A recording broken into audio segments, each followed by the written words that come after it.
So I'm back today with another Nike model that surprised me in both very pleasant ways and some very negative ones, which I'm going to mention throughout the video. But before everything else, what attracted me to this model was actually the box. You might notice the box is covered with these swooshes all around, and I actually looked around all my collection here, and I have over 100, maybe 200 pairs of Nikes, and I've never seen this box before, so I was kind of taken back by the design of it and really curious, what is the purpose of this box? Is this a performance box? Maybe that's a new design.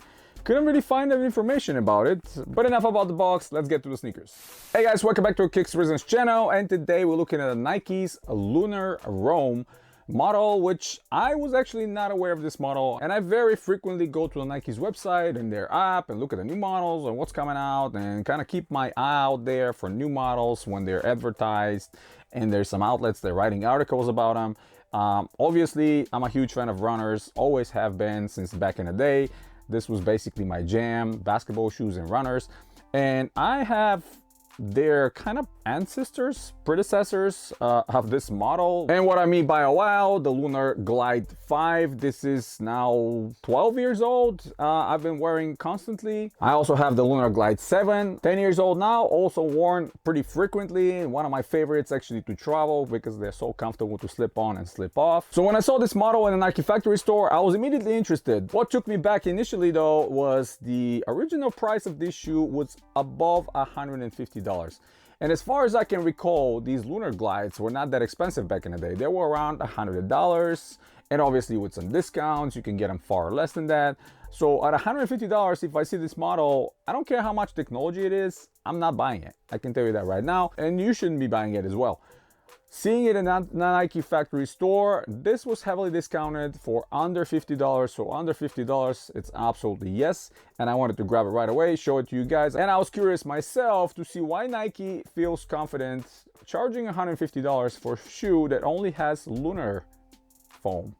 Nothing else. There's no React X, there's no Zoom, there's no Air, there's nothing technology-wise here other than the old school Lunar Lawn, which we know compared to all the foams today does not provide the same aspects. No bounciness, no rebound, no energy return. None of these new foams are providing is found in the Lunar Lawn, and the Lunar Lawn is kind of like aging technology at this point. I might as well just put file on and just, you know, call it like, hey, it's a new model. So yeah, I was very surprised by that. Now, what I really like about this shoe is there's some really good elements when it comes to the mixture of the colors. Obviously, not everybody's taste, but I like this kind of colors. I like mixture of a sort of earthy colors, and they kind of go together really nicely. The other thing that surprised me is they have this sort of fly wire lacing system here that was kind of forgotten in the last couple of years. I haven't seen it in any new models. I haven't seen it advertised or anything like that. Nike does this all the time. They'll bring technology, they'll make a big hype about it, and it will slowly vanish in the darkness of the history.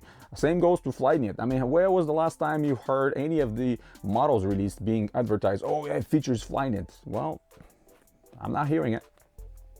Haven't heard it in a while.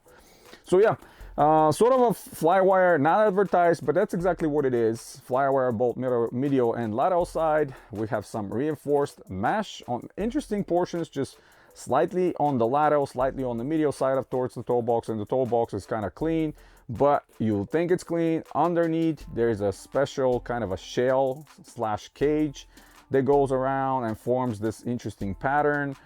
So very interesting design here. Honestly, I'm not sure what exactly they were going for. But whatever they were going for, it looks nice, just not $150 nice.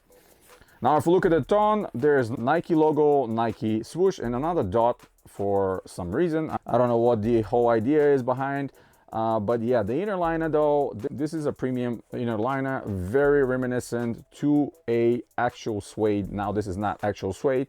This is fabric that made to look like actual suede, but makes it more premium, grabs your socks nicely, and this shoe is not gonna make you slip out of it. What's make you gonna slip out of it though is the sizing. I had to go half a size down, and 99% of the Nike models when I'm buying, I'm actually going through the size because they are the most accurate to my foot. But this one actually fits a lot longer to what I'm used to. And when I try them on the factory store, and I'm glad that I was able to try them there before I buy, I discovered that my regular size is actually quite big, and I went half a size down. Obviously they had that in the store, so I was able to grab it, and I'm happy with that. So those of you that are like me, regular size foot, maybe slimmer, go half a size down. Those of you that are wide foot, go with your true size. Extreme wide footers might as well go half a size up, but that's up to you. Laces are nice and flat. They stay laced in through those loopholes very nicely. We have a holder for the tone right on top, not non-gusseted tone though. It's not extending down with bunch to the strobel, none of that stuff. Perforations on both lateral and medial side. You can even see them from the inside, which is nice to see. And we have a EVA based insole. You can pull out, clean, refresh, wash, do all that stuff. This is the Durapon text that they've been using for a lot of these runners. And the Nike swoosh logos are actually stitched in on top of that heel portion of the insole. Not sure how to feel about this. In the past, I've seen insoles like this, and some kind of a discomfort can be introduced over time because of the rough edges of that little patch, that synthetic patch. It might be digging into your heel if you're a little bit more sensitive and maybe younger, because your heel is not as exposed as some of our old folks.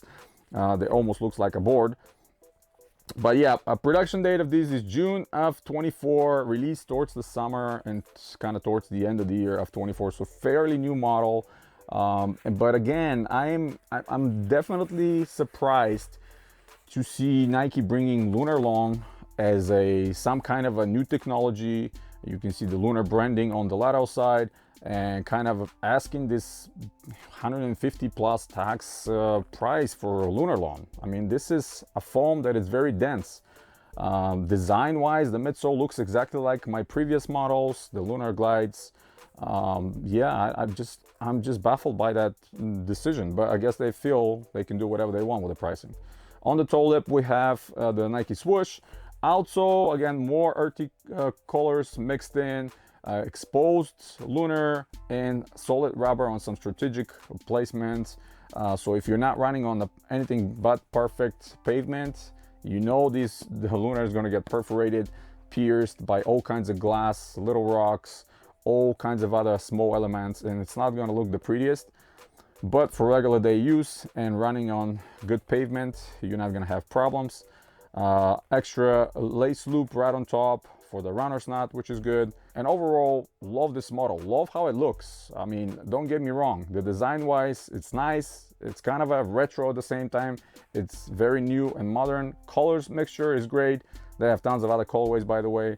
Love the exaggerated solid rubber on the heel with the swoosh on it, the dots and the reflective material on the back.